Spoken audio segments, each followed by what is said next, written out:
కేఎస్ఈజెడ్లో భూమి కోల్పోయిన రైతులకు న్యాయం చేయాలని కోరుతూ దళిత సంఘాల ఆధ్వర్యంలో ఎస్ఈజెడ్ బాధిత రైతులు జిల్లా కలెక్టర్కి వినతిపత్రం అందించారు. ఈ సందర్భంగా దళిత సంఘాల నాయకులు తోటి చెంగల్రావు, కేఎస్ఈజెడ్ రైతులు వెంకటరమణ తదితరులు మీడియాతో మాట్లాడారు.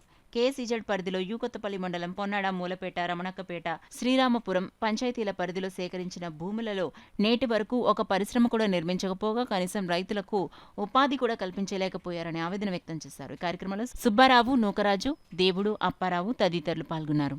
ఎందుకు R&R ప్యాకేజ్ ఇవ్వలేదు?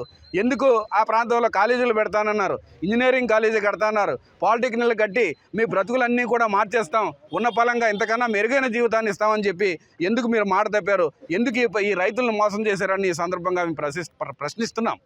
ఎందుకంటే ఇప్పటికైనా సరే వచ్చిన ప్రభుత్వం మరి రైతుల పక్షాన నిలబడి రైతులకు మేలు చేయాలని, రైతుల వైపున పోరాడాలని, రైతుల వైపున పోరాడుతున్న మాకు అండగా నిలబడి రైతుల సమస్యలను తక్షణం పరిష్కారం చేయాలని ఉద్దేశంతో జిల్లా కలెక్టర్ గారికి 3 డిమాండ్లతో మేము ఈరోజు రిప్రజెంటేషన్ ఇవ్వడం జరిగింది.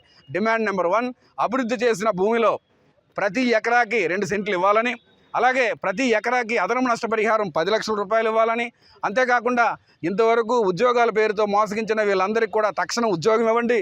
ఉద్యోగం ఇవ్వలేకపోతే ప్రతి ఒక్క కుటుంబానికి 10 నుంచి 15 వేల రూపాయలు భృతి ఇమ్మని కూడా డిమాండ్ చేయడం జరిగింది. జిల్లా కలెక్టర్ గారు సానుకూలంగా స్పందించి మరి దీనికి సంబంధించిన మేనేజ్మెంట్ని రప్పించి ఒక 15 రోజుల్లో మాట్లాడి దీనికి ఒక పరిష్కారం చూపిస్తానని చెప్పి హామీ ఇవ్వడం జరిగింది. ఒకవేళ ఖచ్చితంగా ఇది పరిష్కారం అవ్వకపోతే ఎస్ఈజెడ్లో ఎలాంటి పరిశ్రమలు రానివ్వం, కట్టనివ్వం. ఈ సమస్య పరిష్కారం అయ్యేంత వరకు ఆ భూములు అలాగే ఉంటాయి. అవసరమైతే ఆ భూముల్లో మరి తిరిగి మేమే వ్యవసాయం చేసుకోవడానికి సిద్ధంగా ఉన్నామని ఈ సందర్భంగా